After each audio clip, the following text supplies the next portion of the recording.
everyone. Join me as I read Pride and Prejudice and do a little cross-stitching. Pride and Prejudice, Chapter 1. It is a truth universally acknowledged that a single man in possession of a good fortune must be in want of a wife. However, little known the feelings or views of such a man may be on his first entering a neighborhood. This truth is so well fixed in the minds of the surrounding families that he is considered the rightful property of some one or other of their daughters. "My dear Mr. Bennet," said his lady to him one day, "have you heard that Netherfield Park is let at last?" Mr. Bennet replied that he had not. "But it is," returned she, "for Mrs. Long has just been here, and she told me all about it." Mr. Bennet made no answer. "Do you not want to know who has taken it?" cried his wife impatiently. "You want to tell me? Then I have no objecting to hearing it." This was invitation enough. "Why, my dear, you must know. Mrs. Long says that Netherfield is taken by a young man of large fortune from the north of England, that he came down on Monday in a chaise and four to see the place, and was so much delighted with it that he agreed with Mr. Morris immediately that he is to take possession before Michaelmas, and some of his servants are to be in the house by the end of the week. What is his name? Bingley. Is he married or single?" "Oh, single, my dear, for sure. A single man of large fortune, 4,000 or 5,000 a year. What a fine thing for our girls." "How so? How can it affect them?" "My dear Mr. Bennet," replied his wife, "how can you be so tiresome? You must know that I am thinking of him marrying one of them." "Is that his design in settling here?" "Design? Nonsense! How can you talk so? But it is very likely that he may fall in love with one of them, and therefore you must visit him as soon as he comes." "I see no occasion for that. You and the girls may go, or you may send them by themselves, which perhaps will be still better, for as you are as handsome as any of them, Mr. Bingley may like you the best at the party." "My dear, you flatter me. I certainly have had my share of beauty, but I do not pretend to be anything extraordinary now. When a woman has 5 grown daughters, she ought to give over thinking of her own beauty.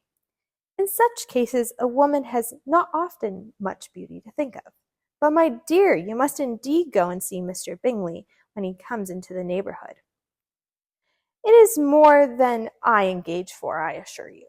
But consider our daughters. Only think what of an establishment it would be for one of them. Sir William and Lady Lucas are determined to go merely on the account, for in general, you know, they visit no newcomers. Indeed you must go, for it will be impossible for us to visit him if you do not." "You are over scrupulous, surely. I dare say Mr. Bingley will be very glad to see you, and I will send a few lines by you to assure him my hearty consent is in marrying whichever he chooses of the girls, though I must throw in a good word for my little Lizzie." "I dare you do no such thing. Lizzie is not a bit better than the others, and I am sure she is not half so handsome as Jane, nor half so good-humoured as Lydia. But you are always giving her the preference." "They have none of them much to recommend them," replied he. "They are all silly and ignorant like other girls, but Lizzie has something more of a quickness than her sisters." "Mr. Bennet, how can you abuse your own children in such a way? You take delight in vexing me. You have no compassion for my poor nerves." "You mistake me, my dear. I have a high respect for your nerves. They are my old friends. I have heard you mention them with consideration these last 20 years at least."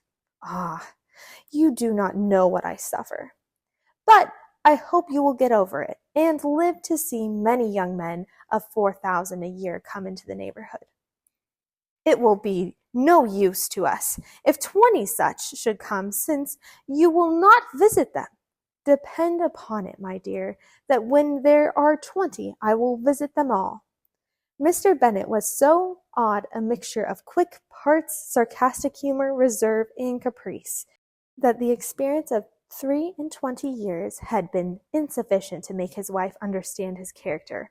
Her mind was less difficult to develop. She was a woman of mean understanding, little information, and uncertain temper. When she was discontented, she fancied herself nervous. The business of her life was to get her daughters married. Its solace was visiting and news. Thank you for joining along. Chapter 2 will be posted soon.